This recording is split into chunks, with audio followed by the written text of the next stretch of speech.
escolhesse, qual a lembrança que te surge agora de tudo isso que você viveu?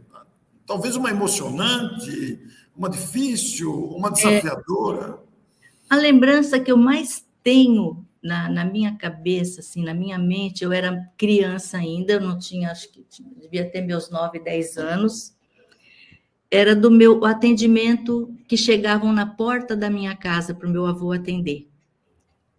Porque nós morávamos próximos ao centro, na rua da rodoviária, descendo, era uns 400 metros do centro ali. E naquele tempo, na década de 50, que foi a década que eu nasci, né? Meu avô já era muito conhecido na cidade. Muitos médiums se formaram com meu avô, né? E fundaram outras casas. Né? Saíram da nossa casa, é uma casa-mãe, praticamente, né? Muitos saíram dali e formaram outras casas. E muita gente procurava meu avô em casa para ser atendido, né? Chegavam na minha casa amarrados, em camisa de força, obsediados, extremos, né?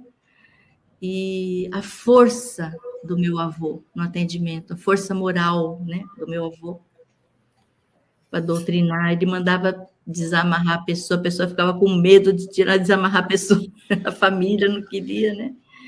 E meu avô falava, pode, desamarra a pessoa.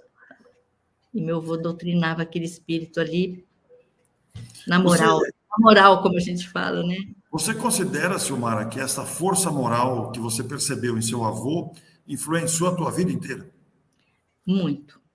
Eu tenho muita inspiração no meu avô. Muita inspiração.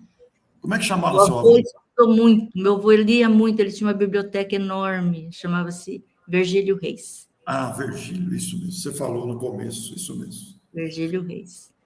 Que bacana, hein? Olha, esse episódio que você cita de médiuns perturbados, obsessões severas que chegavam amarrados, era uma circunstância muito comum na época, né? Eu também presenciei isso na minha época de criança. Não tinha hospitais psiquiátricos, né? Não tinha, né? E não se tinha também um domínio sobre essa ocorrência, que foi sendo desenvolvida com o tempo, né? Sim. E esses médiuns, esses doutrinadores, esses dirigentes, a expressão que a Silmara usou é a mais correta. Tinha uma grande força moral para dominar esses espíritos. Né? Muito interessante. E mandava desamarrar mesmo, ficar todo mundo apavorado, né?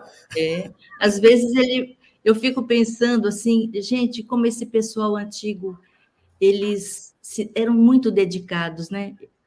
Meu avô não dirigia, não tinha carro, né?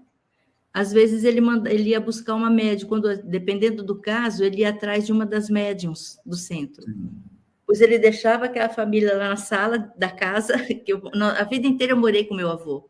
Minha mãe morou com meu avô, nós moramos juntos, por isso que eu tenho muito essa vivência com meu avô, né? Eles deixavam a família lá, ele ia a pé até a casa do médium, da médium, que ele gostava de trabalhar com ela, chamava-se Dona Sebastiana, eu lembro dela. Aí ele trazia essa médium e ali ela trabalhava com aquele espírito, às vezes ele utilizava da médium, né? Mas ia a pé, buscava a médium, largava tudo que estava fazendo, não tinha celular, não tinha WhatsApp, né? Não tinha, que era tudo a pé, tudo precário. Era muita dedicação, muito sacrifício, né, Orson?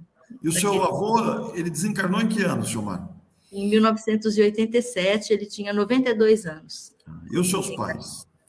Meu pai desencarnou antes do meu avô. Meu pai desencarnou muito cedo, em 1983. Poxa. Meu pai faleceu com 67 anos, teve problema cardíaco. E minha mãe faleceu há pouco tempo, faleceu em 2010.